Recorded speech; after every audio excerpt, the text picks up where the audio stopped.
Hi everyone, welcome here this evening. Thank you for being here. Welcome everybody who's watching online as well. For those who haven't been here before, this is a weekly networking event where we offer a platform to speakers on the subjects of technology and design. And tonight, in collaboration with Caravan Cultura, we have Dasha Tsapenko here as a guest speaker, which we are very happy about. After the talk and the questions that are all asked, we'll invite you to have drinks at the bar, and you're also welcome to stay for dinner afterwards at our meetup table. We'll tell you a little bit more about that later, but first, Yelena will give another introduction for Dasha. Thank you so much, Anouk. It's indeed a real pleasure to introduce a colleague and friend, if I may say so, Dasha Tsapenko, whom I know for many years by now. And I remember Dasha when she was a student here at the Design Academy of Eindhoven. And in between, we have organized different projects in Brussels, in Eindhoven, and for God's sake, it will be further on our planet Earth. Of course, nowadays, all our boundaries are blurring, and we are exploring different countries, different cultures, but also coming back to our identities, in our globalized world, including myself, being completely from Central Asia and being based here in the Netherlands for more than 20 years, I know how it feels. And this is also today's talk about our cultural identities and how we mix it with our contemporary realities. I'm very happy. Caravan Cultura is Kazerna's Eindhoven Innovation Café partner since this year. And once per month, I'm privileged enough to invite interesting speakers. And tonight is Dasha Tsapenko. Dasha, we are all ears to hear your story. And time and again, welcome back to Eindhoven, because since September, Dasha is also once per week a tutor at the Design Academy at her alma mater. So Dasha, the floor is yours. And let's talk later about our experiences at the bar. Thank you.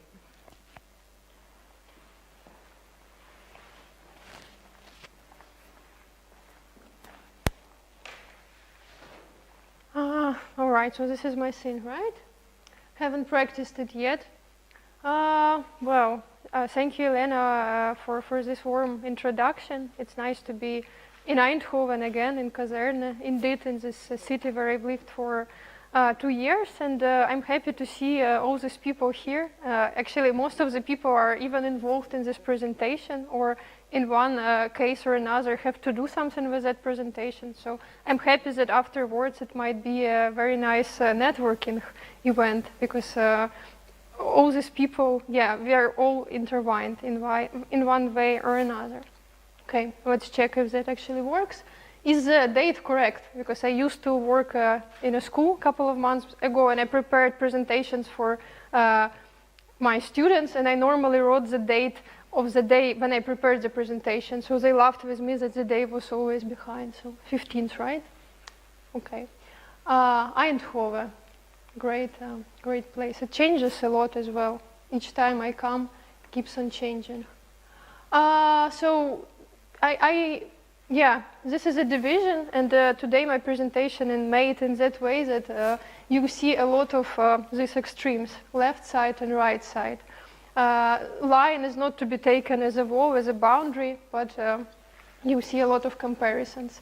Dasha Tsapenko, I love how people in the Netherlands say my name. It's Dasha, which I like even more than Dasha. So, the Netherlands. As a small introduction, I said that I would talk about home, and somehow for many years the notion of identity and home was not in my work, so it was not my point of interest. And only now, with time, with years, I see how it slightly comes. So I decided to start with that. So I moved to the Netherlands from Ukraine, where I lived in Kiev. So I moved to Eindhoven. And in Kiev, I lived for 23 years, I guess. in one place, in one city where I was born. In Eindhoven, in the Netherlands, I lived in many places. So in Eindhoven, in Maastricht, in Amsterdam, in Rotterdam, in Den Haag. So as I said, 23 years in one city, and then 7 years in all these places that I mentioned above in the Netherlands. So as Jelena already told, I moved to Eindhoven to study, to do my master's. So I came to study at the Design Academy. And here you can see the old logo. So it was, when I graduated, that's how it looked like. This is the new one. And in Ukraine, for most of the years that I've been, I did architecture, a very holistic profession, very practice-oriented, very big. So actually I dreamed to make big buildings, big public spaces.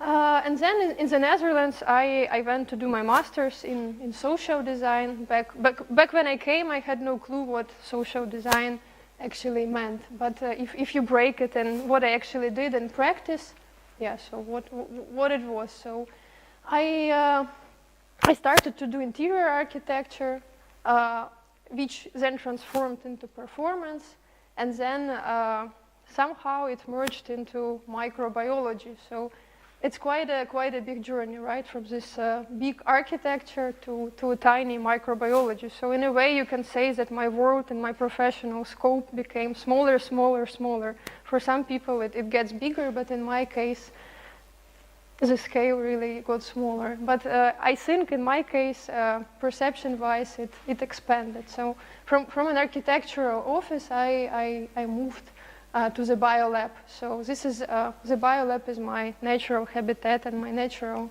environment right now. So with these images, you can see how the scale moved from big objects to smaller ones. I didn't show architecture. So yeah, so that was a transition from performance, from furniture to microbiology. So in fact, I started to grow garments, and I started to grow them in collaboration with different species. I started with plants, with edible plants, but then experimented with many other things as well. So yeah, that's work in different scales. So no matter on the microbiology, I also used to do it in big scales and in big sizes. So on the left, you can see a very nice greenhouse in Ireland where I was growing garments. So those are just some images.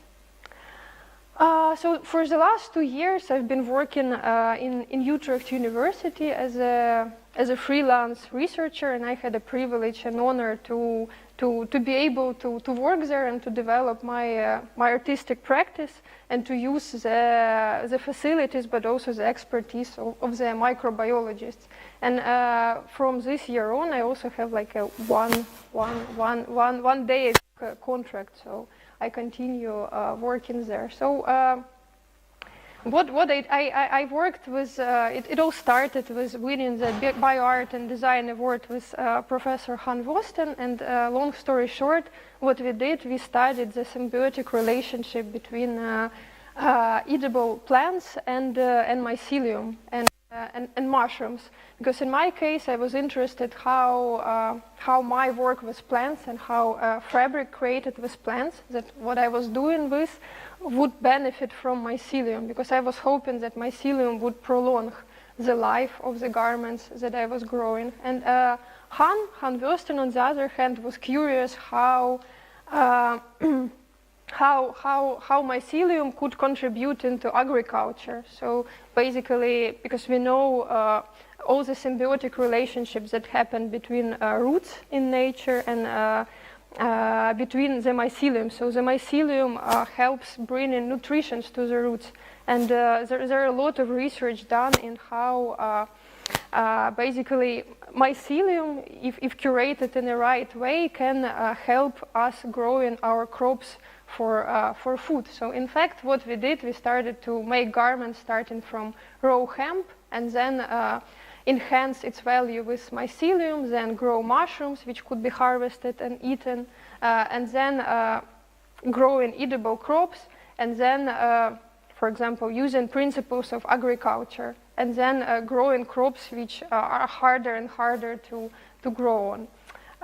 Okay, backwards. So, but that took 1 year of research, but while doing that, we actually realized that there is a big potential from practical reason in hennep and in mycelium in terms of creating actually a durable material that might work for the future.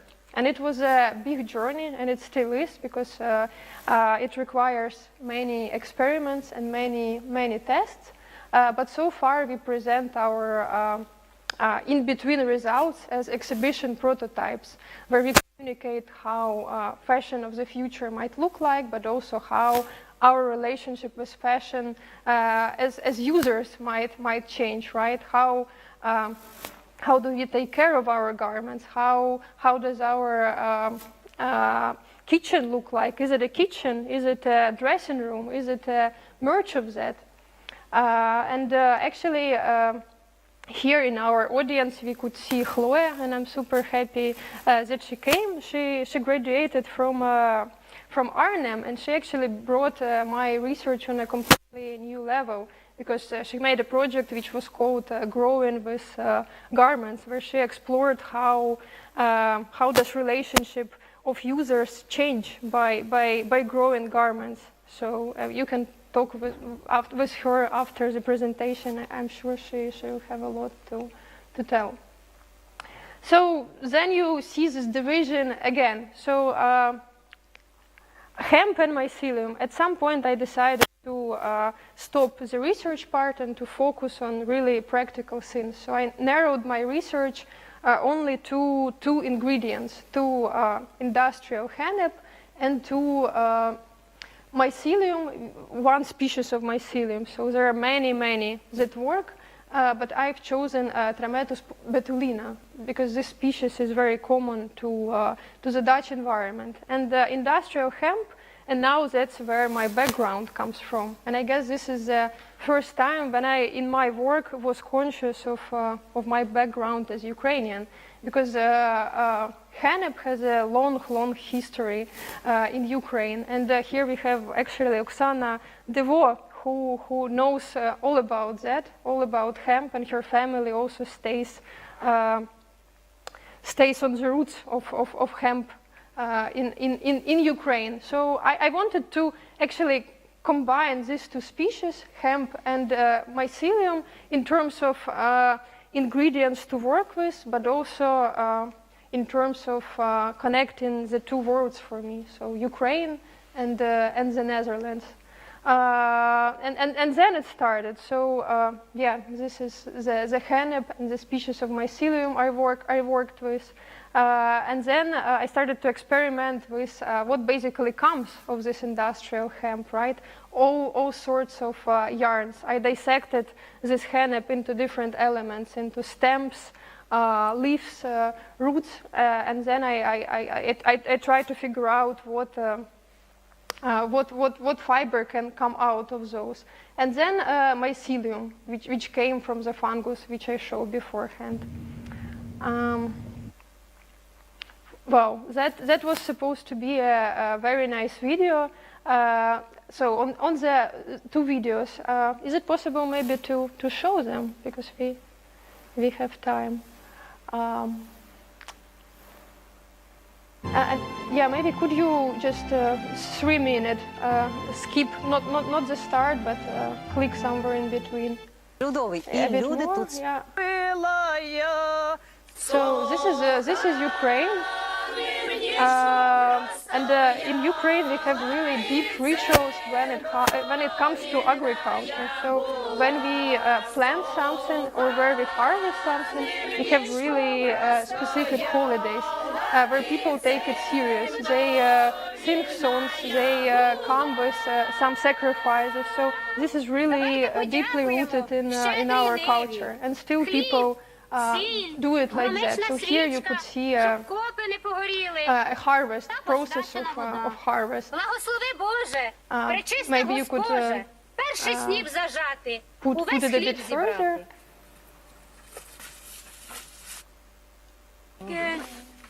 Yeah,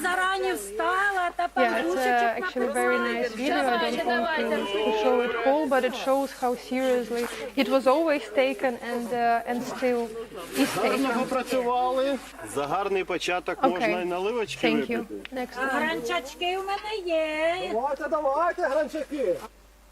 So that what comes into growing crops in Ukraine. So that was just to show you the mindset of my brain the last year. So that was one hand, and then on the other hand I had this lab environment. Maybe you could also try to turn on the video. Okay.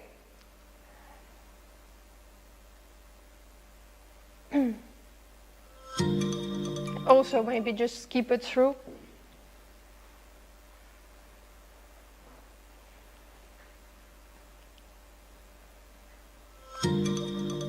Okay, I tried a new feature today, how to embed videos from YouTube in the presentation. Not the best option so far, if I want to show it. But that is a very different environment, right? So in fact, the procedure is the same. I'm growing something, I'm growing a culture, but it's done in a completely different way. While on the other hand, one hand you have rituals that enhance the growth, on the other hand you have rules and protocols. Okay, thank you. Done. Okay, back to our presentation. No more embedding videos.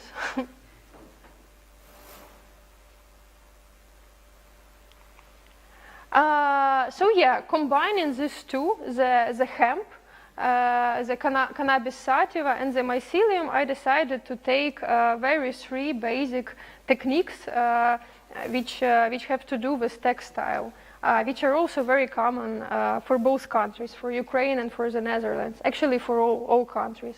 Felting, knitting, and tufting. And then the goal was basically to come up with a new type of craft that would be dependent not only on the human who is involved in doing all this manual labor, but also on the other species, on the mycelium. And basically, it's always this play and the mutually defined relationship. The human first makes an act of making a loop, let's say in knitting, defining the distance. Then the mycelium reacts, and then you see how the mycelium reacts, and then you adjust.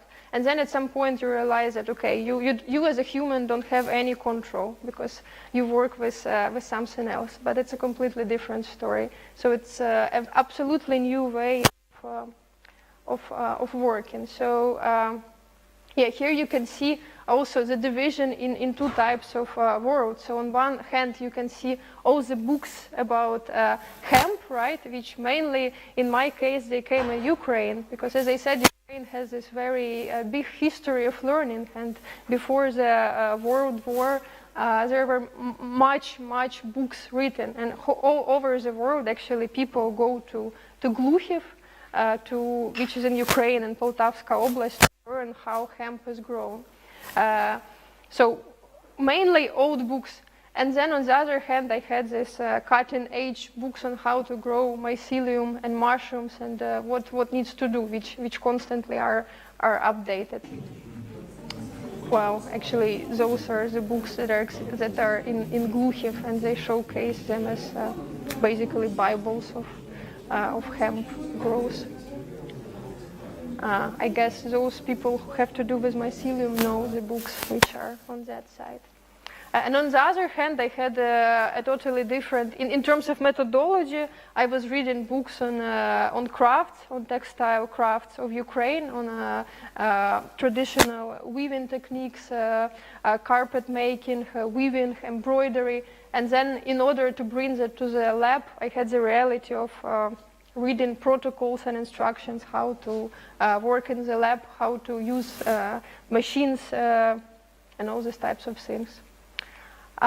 In terms of also reality, you could see different methods of work. So the image on the right has to do with hemp, and that's actually those are one of the first hemps that I got from Ukraine from Oksana Devo one year ago, and I was measuring with means of my body the mats and the sizes, so big scale again, and then On the other image, you could see me measuring the amount of mycelium that needs to be inoculated in that hemp. So like very rough embodied method and very precise measured.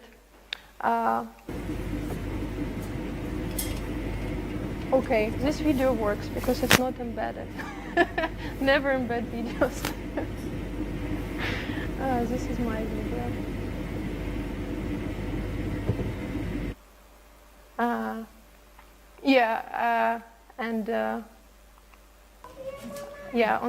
On this slide you can see also two different ways of work. So I was going to all types of very manual places that have to do with craft. So I went to open air museum actually together with Chloe, where we taught how hemp is handled. Then we also went to Archeon, where Natasha, who works in weavery there, and she also dyes yarns with natural dyes, is there in Archeon. Archeon is also like a history, open air history museum in the Netherlands. And actually Natasha, she's Dutch, but it turned out that she has, her grandma is, I guess, a relative, I guess, if I'm not mistaken. Her grandma is from Ukraine, so she learned us how to handle and how to dye the yarn. And on the other hand, some PhD candidates in Utrecht University were teaching me how to handle the pipettes. So that was always happening in parallel. In terms of shopping, it was always, for example, a yarn shop, something very hobbyist and crafty. And on the other hand, I had this chemical cabinet in the lab, which had some solutions that are very, very dangerous, and it took quite some time to learn how to use that. Then here you can see Ruslana.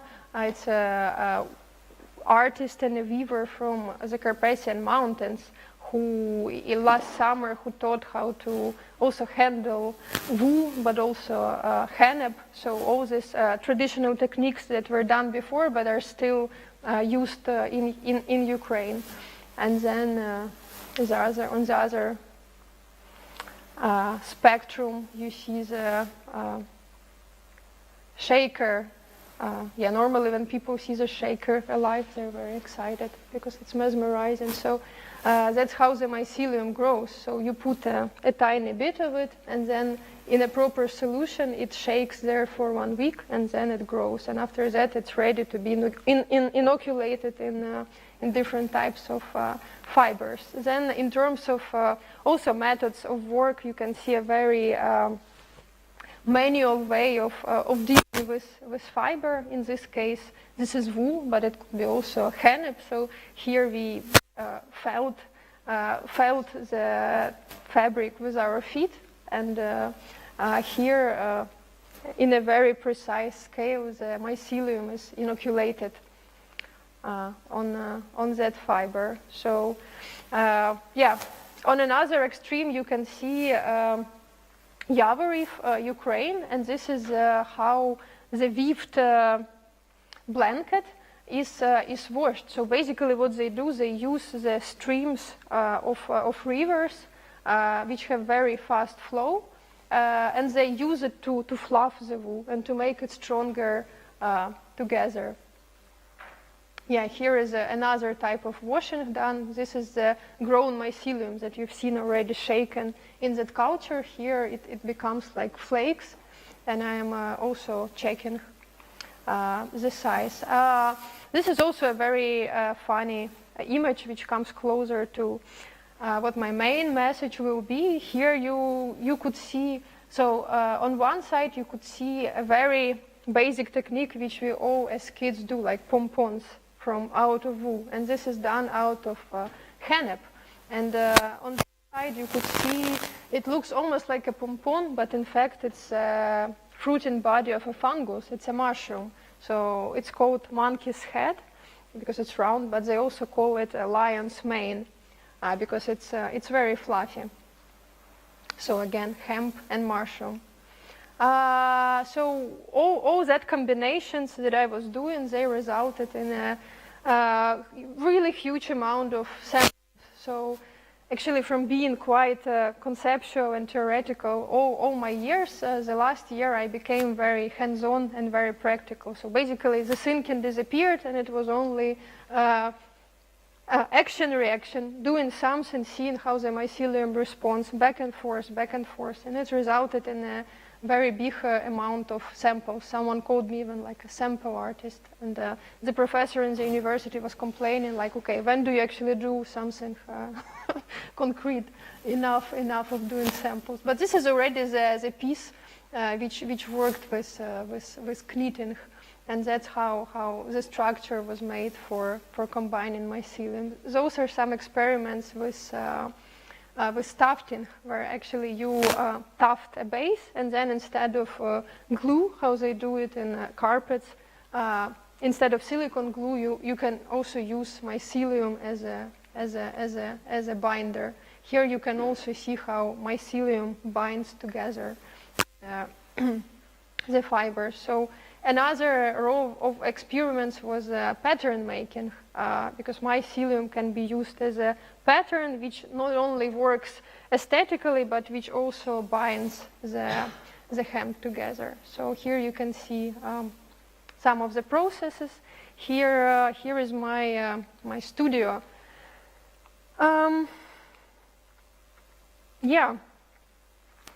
So that's a big blank space, and that was the moment of the studio when actually the Russian invasion in Ukraine began, and when I had somehow my process had stopped, because at some point it was very hard, and I also questioned my practice. Is it relevant? Is what I do, like, do I need now to become more political maybe? Or yeah, it was very hard, so I didn't do anything for a while.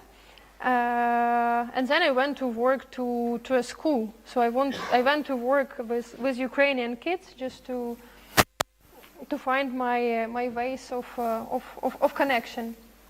And besides working with kids, so I gave them art classes. I talked a lot with parents from Ukraine. And what I realized was that people came, and they came with their own ways of living, with traditions. And in Ukraine we have it's very culturally rich. So people have many rituals, many ways of living. But if you come to another country, you can bring that, but it's very hard to embed those, because you can't just live the way you did. You need to take into account the context of the Netherlands. And somehow for me, because I came to study, this transition was very, very slow, fluent, so I didn't feel it the whole way. And I felt it only when talking with all the people. And at that time, we started to think of making an exhibition, which we do actually. Each year we try to do something with Ukraine. And here we have also Elena Oranskaya, who actually wears a vest, which Ruslana, who was combing the wool, made. So see, it's very intertwined. And we started to think, and also with Oksana Devo, talking about hemp, we started to think how can we show works of Ukrainian designers. But then it felt this year a bit strange to just show Ukrainian designers.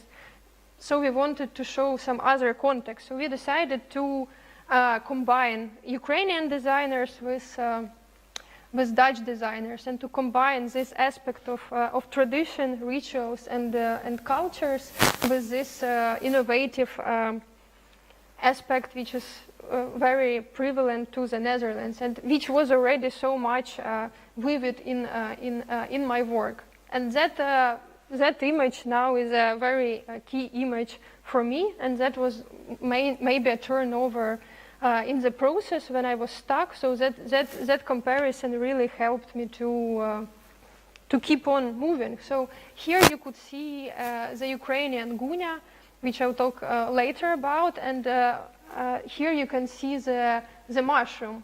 And for me, it looks exactly the same. So this is lion's mane fungus, which was on the previous image in my hand, but this is a bigger one, grown in the Netherlands.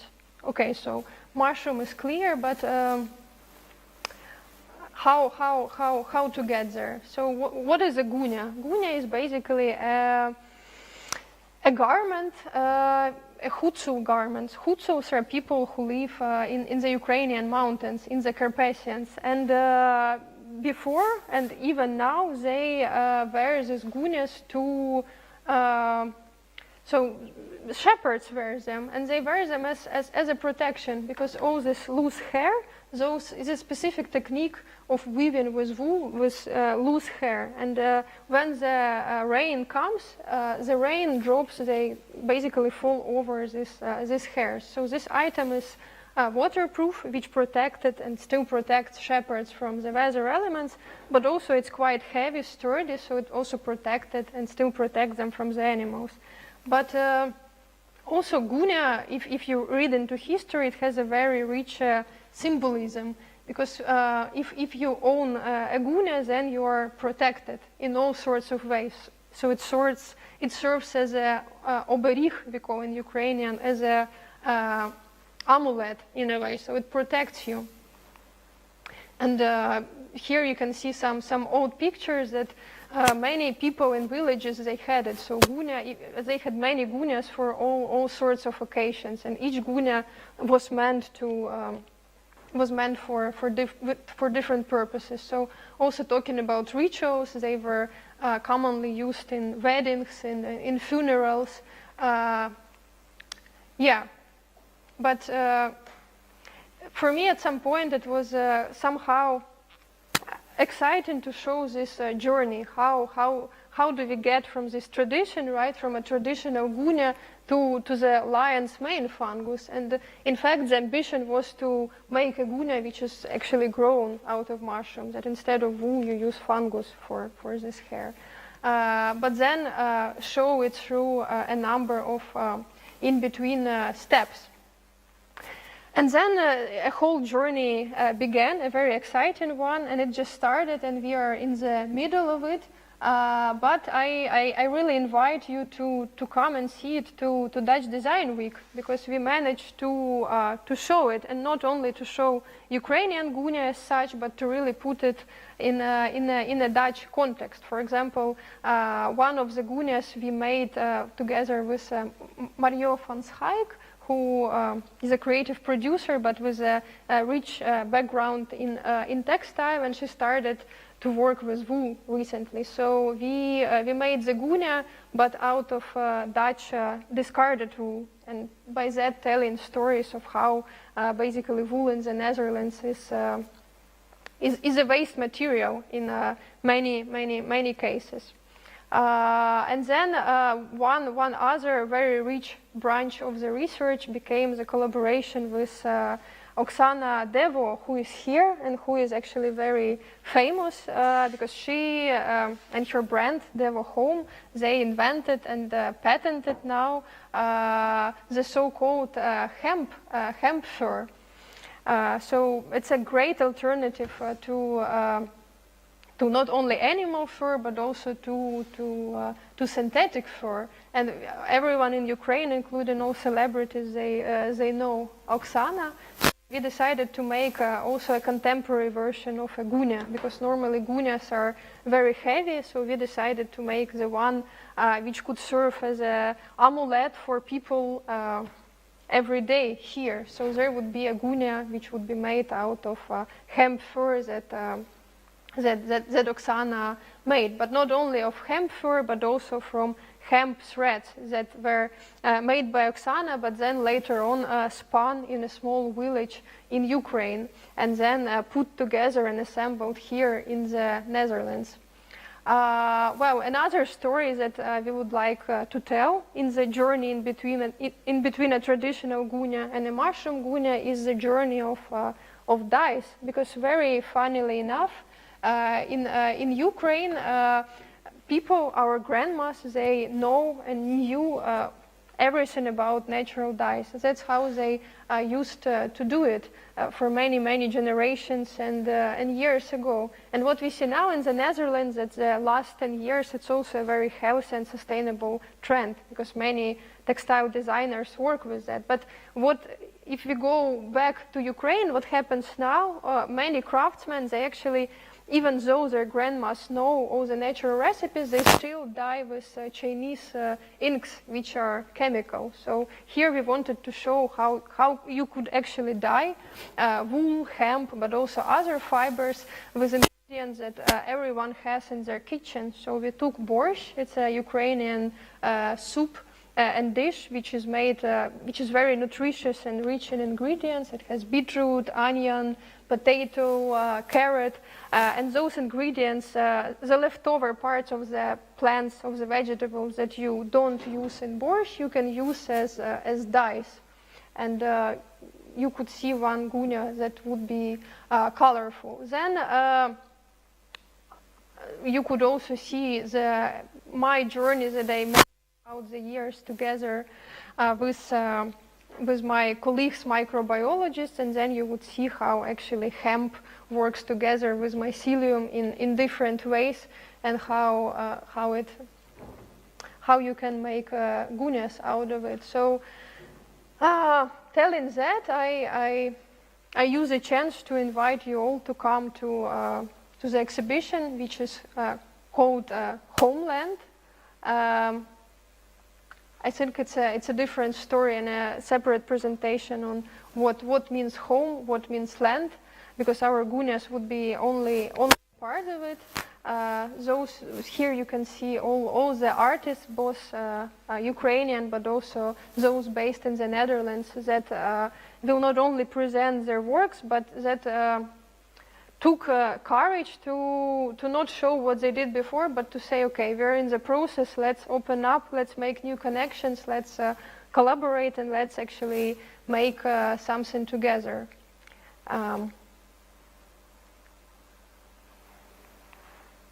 Yeah, here's some more info you can find on the site of the Dutch Design Week, but more importantly, just come in October and see and talk with all the artists, designers, and people involved. And besides of the gunyas, you could find also,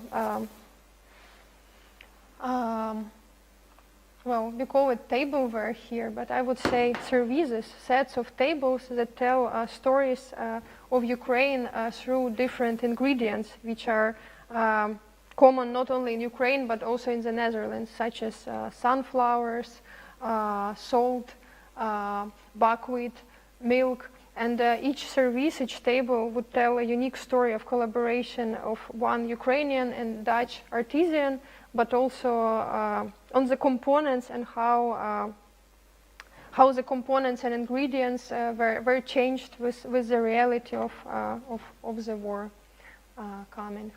So it would happen in the new block, and also right now we have a crowdfunding campaign where we try to collect money for some Ukrainian artists and more designers to be there for the event, because we don't have enough budget, but we would really love to bring everyone who is in Ukraine on the event itself. So yeah. If you feel like you could contribute and get some very nice items from Ukrainian and Dutch designers that are involved in our project. Those are our partners, which we would like to thank. And then I would really love to personally thank you for coming. Some faces I haven't seen for a while, and it's nice to see you. And yeah. Maybe a bit hectic presentation. I have a lot in my mind going on, but I'm looking forward to discuss with you and answer all your questions during the drinks afterwards, and to introduce you all guys to each other. Thank you.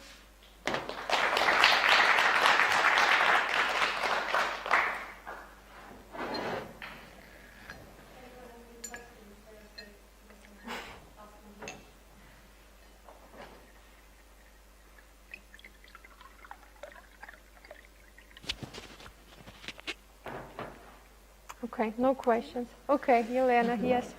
I'll walk around so that it's also audible for the live I just have a question. Yesterday I have heard about mycelium. If you work with this product, do you have to be cautious? Because I know sometimes it can be, you know, well, if not dangerous, then contagious. Yeah. What are the precautions? Just, you know, a technical question. Thank you. Well, mycelium is safe when it's pure, but then it might become not safe when other bacteria come in. But in fact, that's also the difficulty with working with mycelium, because when other bacteria come in, then the mycelium doesn't grow. So in a way, if you see that everything is white and proper, you know that this is exactly the species that you inoculated, that you planted, then you're good. And also afterwards you can heat it, you can bake it. There are many ways of post-treatment which makes it completely safe. But in a way it becomes not safe when you see that it's not white. And I had that actually in my process. I was so involved that at some point I managed to grow this very beautiful silver gray mold which looked like fur. And I was like so excited. I thought, this is amazing. It's even nicer than mycelium. And after a while I dried it and I started to cough in my studio. So, and then I realized that it's actually pathogenic. So you really need to be careful. But if you're asking about mycelium, if it actually grew and it's white, then you're safe, because then you know that your species succeeded. Yes, Stephen. Maybe you told it in your presentation, Yeah. but maybe I missed it a little, that you managed to produce a complete gunia out of mycelium, or Yeah. be it with hemp. Okay, Yeah. great. Yeah, yeah. You also dyed it? Oh well, the mycelium we didn't dye. We dyed the wool, because And wool. So it's a basically combination of mycelium and wool. no, only the wool and the hennep. So mycelium, it's also possible to dye the mycelium, but at that stage we decided not to dye the mycelium, but to use its natural properties. Okay. But dyeing was very important when telling the story of a gunia itself, because if we go back to Ukraine, then this question of natural dyes, not natural dyes, it's very, it's very relevant. So. Great. Do you know that mycelium is the biggest living organism on Earth? Yes, I do. It is, yes. Yeah, and it's a very smart one too. So are you not afraid? Wow, no. If you read Paul Stamets with all his stories, then you would be afraid. The most scary part for me and the favorite is about ants. How basically mycelium attacks ants and goes in their heads, and then so it guides the brain of the ants to get food, in a way. So then the ants go to the moment where the mycelium has food, and then it just collapses because mycelium gets the food. So it uses the ant as a mover for its food. And then the next question would be, then at some point mycelium might use humans, you know,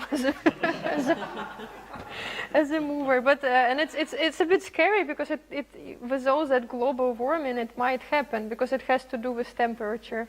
If it gets warmer, our temperature also changes, so it also might mean that the mycelium would find us good hosts. So there are questions here. But it's better to be friends with it rather than enemies, so that's my position. Better study it to be aware.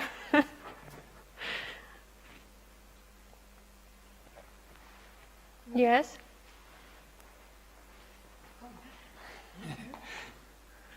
Well, maybe just from an aesthetics point of view, not aesthetics in a sense, but I think people will associate fungi with something that has deteriorated. If you have it on a sandwich and you see a spot, you throw it away immediately.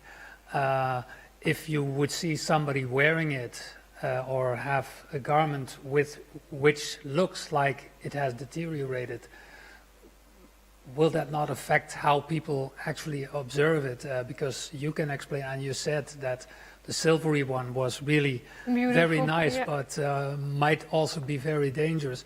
How do you control it, and how do you change people's perception about that something that has a fungus is not particularly bad in essence. Yeah, good question. Well, it has many components, I guess, the answer. I guess first component would be indeed like gradually change people's perception and notion of aesthetics. It relates to Henry's question about dyeing, because normally mycelium is very easily dyed. You could say, okay, it works, and then we take even natural dyers and we dye it. But then somehow people who work with mycelium, they prefer not to do it, just because they really want to popularize this natural aesthetics. So that is one aspect. The other aspect is actually, again, relates to also Yelena's question, that if it grows evenly, then it actually, in best case scenario, it becomes very homogeneous, white, and also like leather-like even. So, and what we have on food, it's normally, it's not only one species, but it has many species, and then that looks suspicious. But if it's one culture and you're able to control it, then it's good. But it was also my problem for a while, because when I started to work also with hemp and mycelium, I had a designer perspective, so I really wanted to achieve this homogeneous surface. And then the scientist with whom I worked, he said, hey, but you need to also value the patterns that the species create, because if you have this homogeneous surface, then it's not interesting in a way. And if you say that I collaborate with the other species and you see that each item is unique because it made its own passageway, then you raise the value, because you say that, okay, there's no identical items, and then you see the handwriting of the other species. And in a way, after a while, that became my purpose. So now I don't aim to achieve this homogeneity, but I actually try to lift and underline the aesthetics of my collaborator. And then you dry them out, or are they dead then, or they can? Well, I do both, to be honest. When I say, okay, it's a ready piece, I dry it out, but sometimes I just leave them for a while, and it can thrive again if needed. After you're finished, you dry them out. Yeah. So it becomes safe. Yeah. No, it's safe. It's safe. One last Sometimes you can have tiny bugs, but there are ways to treat that as well. This is the last. The last Okay. question, Dasha, I know, we have been witnessing your development. What would be the next material? Now we have hemp, mycelium, maybe, like waste of apples, of potatoes. What are you thinking about? Because I know you're very much in avant-garde in terms of your forward thinking. What do you think? Because in the Netherlands, we are experimenting with everything. Good question, and that's actually also in my other work. You've seen probably from my practice, starting from architecture, jewelry. I didn't mention jewelry, but it was also part of it. Performance, interior design. So I'm very curious. So I changed disciplines, and when it came to mycelium, this is the first time that it took me 3 years that I'm doing just one thing, that I really narrowed down and focused. And honestly, it would, if I really want to make a material and to bring it on a different level, I think it's almost a lifetime journey that you need. One needs to focus. I don't exclude that some other things would come into play, but the closest is what we're still busy is agriculture, so edible crops. So the relationship with mycelium and still the food. And I love the connection of fashion and food in general, and the concept of merging, as a space, the kitchen and the dressing room, and to change the routines of eating, dressing, and to basically using. And it's actually done a lot now in fashion. We use food waste, right, as a material. So people are doing it now. But I'm more interested in the symbiotic relationships. How can we use the plants, the edible plants, which are still living? So the root system, their ways of transporting nutrients, and how. So I'm curious actually to collaborate with them, not as a waste material, but to use their properties in creating material. So I would say edible plants. Well, thank you so much for this talk, and it sounds all wildly creative. I'm also looking forward to seeing what's happening at Dutch Design Week. You're more than welcome. Thank you all for coming here, also coming all the way to see her. I hope you had a nice evening. We are still going to warmly invite you to the bar to have drinks. We'll provide some snacks. It's also possible to eat at the meetup table, where we offer a dish for everyone who visited Innovation Café. And tonight it will be risotto safrano. I will come and ask you later if you're interested to stay. Check out the program for the next couple of weeks of Innovation Café. The program has swapped for next week with the one after that. So next week we have Duncan Liu here talking about soft skin robotics. Another question about Dutch Design Week. If you know anyone, or if you're interested yourself in volunteering at Kazerne, we're always looking for people, so come up to me if you're interested, or send an email to office@kazerne.com. And for now, I wish you a wonderful evening, and let's go and get a drink.